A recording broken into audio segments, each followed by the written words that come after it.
Good day everyone, today I will discuss the methods of examination. Good day everyone, today I will discuss the methods of examination of drugs. A general drug test to identify unknown drug samples. The table below presents a summary of the field tests that can be used to establish the identity of unknown drug samples. So dito meron tayong test na naka-identify ng mga unknown drugs.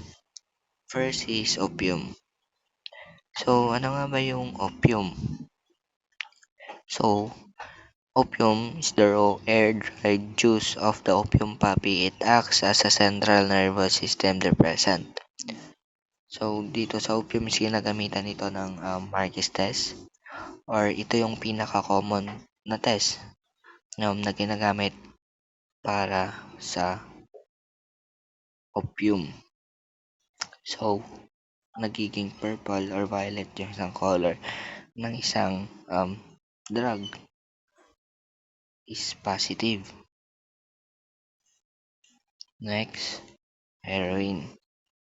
So, ano nga ba yung heroin? A highly addictive drug processed from morphine.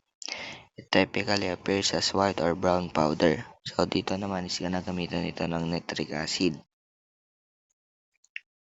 Ano nga ba yung nitric acid? Karaniwang ginagamit para i-differentiate yung i-differentiate yung heroin and morphine. Kasi parehas lang sila ng test na ginagamit. And pag yung test is naging yellow to green color, is heroin yung isang drugs. While in morphine naman, ano nga ba yung morphine? A potent pain reliever used medically to treat severe pain. It is the principal active agent in opium. Also, ginagamitan din to ng nitric acid. Sinabi ko kanina. And nagiging red-orange to yellow yung color niya. Cocaine, a powerful stimulant derived from cacao leaves, often used as a white crystalline powder. So, ano nga ba yung test na ginagamit dito para ma-identify na isang cocaine yung drugs? So, dito is ginagamitan ng cobalt dioxinate. Also, ano nga ba yung cobalt dioxinate?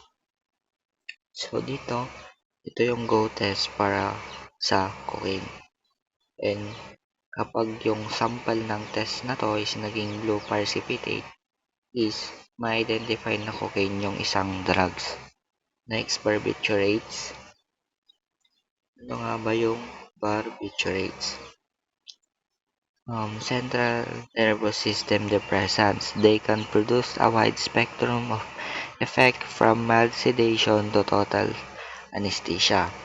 So, sa barbiturates naman is ginagamitan ito ng dalawang test, which is Del Campagna test and Zwicker test.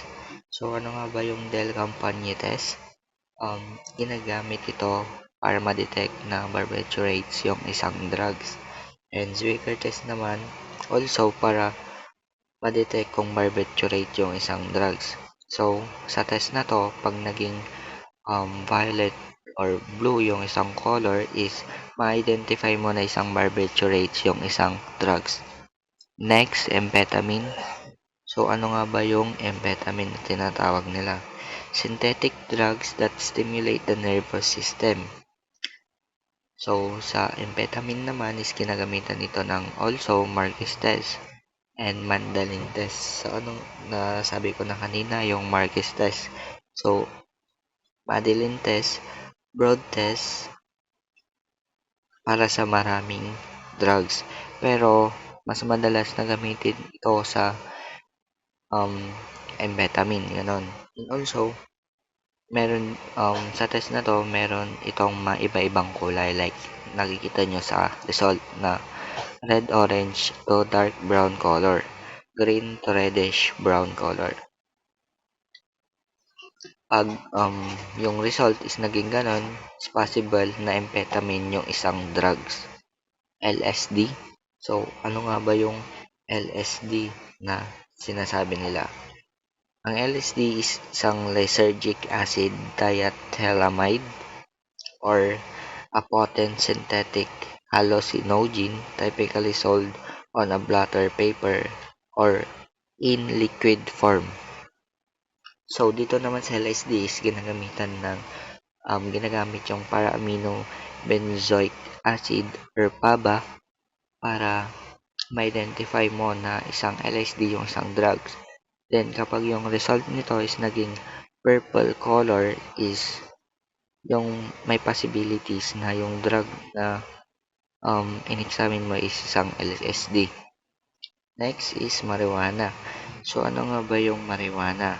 Derived from the cannabis sativa plant, it contains THC, which causes psychoactive effects. So, ano nga ba yung test na ginagamit dito para ma-identify na isang marijuana yung isang drugs? So, dito ginagamitan ng Duchene's Levine test. And also, pag naging red bottom layer yung result nito, is ma-identify mo ulit na isang marijuana yung isang drugs. Lastly, shabu. So, ano nga ba yung shabu? So, yung shabu, ito yung ginagamit ng tito mo. Joke lang. So, anong shabu? Potent, highly addictive stimulant that affects the nervous system. And dito sa shabu, ginagamitan ito ng Simon's test, which is pag yung result is naging purple or violet yung color, is ma-identify mo talaga na shabu yung isang drugs.